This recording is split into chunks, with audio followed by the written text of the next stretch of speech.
Existe uma pergunta que machuca porque muita gente reconhece isso dentro de casa. Por que alguém consegue ser gentil com estranhos, educado no trabalho, paciente com amigos, mas duro com a própria família? Na rua, essa pessoa sorri. No trabalho, mede as palavras. Mas quando fecha a porta de casa, muda o tom, responde com grosseria e trata quem mais a ama como se fosse a parte menos importante da vida.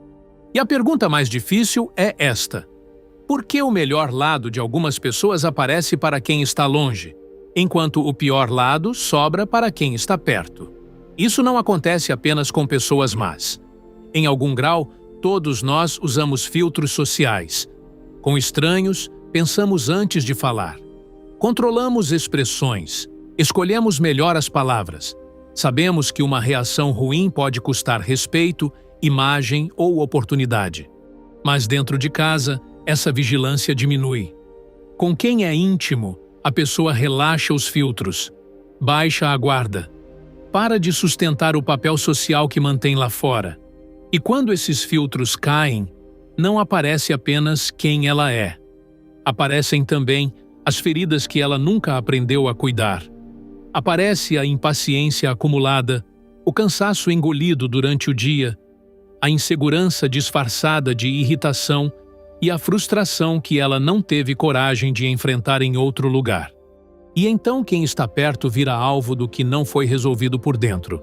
É por isso que tanta gente consegue ser exemplar para o mundo e difícil dentro da própria casa. Não necessariamente porque ame menos, mas porque confunde intimidade com permissão. Permissão para falar sem cuidado, descontar estresse, ignorar o impacto das próprias palavras e depois dizer: "Você sabe como eu sou." Só que essa frase, repetida muitas vezes, se torna uma forma de abandono emocional. Porque amar alguém não deveria significar obrigar essa pessoa a suportar sempre o nosso pior lado. Existe outro ponto ainda mais delicado. Muitas pessoas tratam melhor quem está fora, porque no fundo, sabem que essas pessoas podem ir embora mais facilmente. O chefe pode demitir, o cliente pode reclamar, o amigo pode se afastar, o estranho pode julgar, mas a família parece segura demais. A mãe vai continuar sendo mãe, o filho vai continuar sendo filho, o parceiro pode perdoar mais uma vez. Quem ama costuma dar mais chances, e algumas pessoas, em vez de tratarem essa chance como algo precioso, passam a tratá-la como garantia. Esse é um dos grandes erros das relações íntimas. Confundir amor com presença obrigatória, perdão com autorização para repetir a ferida e vínculo com falta de limite. Quando alguém acredita que o outro não vai embora, pode começar a se descuidar. Não agradece mais. Não pede desculpas direito. Não mede as palavras. Não percebe o tom. Não reconhece a dor que causa. E aos poucos, a casa deixa de ser abrigo. Vira um lugar onde alguém pisa leve para não provocar explosões, onde o silêncio parece mais seguro do que a conversa, onde quem ama começa a se encolher para caber no humor do outro. Isso não é intimidade, é desgaste. Intimidade verdadeira não é ter licença para ferir, é ter responsabilidade porque o outro está vulnerável perto de você. Quem convive com você conhece suas manias, suas fragilidades e seus dias difíceis. Mas isso não significa que essa pessoa deva carregar suas descargas emocionais sem reclamar. O amor aproxima, mas a proximidade exige cuidado. Porque quanto mais perto alguém chega, mais fácil se torna ferir. Uma palavra dita com desprezo dentro de casa pode permanecer por anos. Pequenas grosserias repetidas podem ensinar uma pessoa a esperar pouco de quem mais deveria oferecer segurança. É assim que muitas relações se quebram sem uma grande tragédia. Às vezes, a relação se desgasta em frases curtas, respostas secas, olhares de impaciência, pedidos ignorados e desculpas que nunca mudam comportamento. E quando a pessoa finalmente percebe, quem estava ali talvez ainda esteja presente, mas já não sente da mesma forma. Ainda ama, talvez, mas ama cansado, se protegendo, sem se entregar como antes. Essa é uma das consequências mais tristes de tratar mal quem fica. Um dia, a pessoa pode continuar ao seu lado, mas emocionalmente já ter ido embora. Por isso, é importante olhar para dentro com honestidade.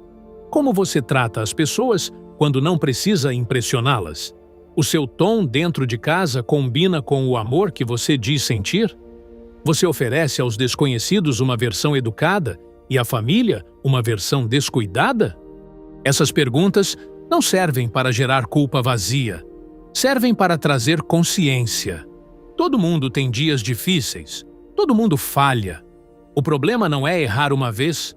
O problema é transformar o erro em padrão. É se acostumar a pedir desculpas sem mudar. Esperar que o outro entenda sempre. Usar cansaço como justificativa para machucar. E agir como se o amor do outro fosse resistente a qualquer pancada. Não é. Quem ama também se cansa. Quem perdoa também acumula marcas. Quem fica também pode, um dia, não conseguir mais ficar do mesmo jeito. Talvez a maturidade comece quando a pessoa entende que família não é depósito de estresse. Casa não deve ser o lugar onde descarregamos tudo o que o mundo não viu. Relação não é território livre para a grosseria. Amor não é desculpa para a falta de cuidado. Se você consegue controlar seu tom com um estranho, talvez também consiga respirar antes de ferir alguém que ama. Se consegue escolher palavras melhores no trabalho, talvez também consiga escolher palavras melhores dentro de casa. Isso não significa viver fingindo perfeição. Significa assumir responsabilidade. Responsabilidade pelo tom, pelas palavras, pelas reações e pelas feridas que ainda existem dentro de você, mas que não precisam virar feridas nos outros. Porque amor não é apenas mostrar quem somos quando estamos bem. Amor também é aprender a cuidar daquilo que aparece quando estamos mal. É perceber que o outro não merece ser punido pela nossa exaustão. É entender que intimidade não elimina respeito. É lembrar que quem está perto não deve receber menos delicadeza só porque já provou que fica. No fim, talvez a verdade dolorosa seja esta. Muitas pessoas não perdem a família por falta de amor. Perdem pela repetição da falta de cuidado. Perdem porque trataram como certo aquilo que deveria ser tratado como precioso. E se existe uma mudança possível, ela começa em uma decisão simples. Não guardar sua melhor versão apenas para fora. Não oferecer gentileza só a quem pode julgar você. Não tratar bem apenas quem ainda precisa ser conquistado. Porque quem está dentro de casa também precisa ser escolhido. Todos os dias. No tom da voz. Na paciência, no pedido de desculpas que vem acompanhado de mudança.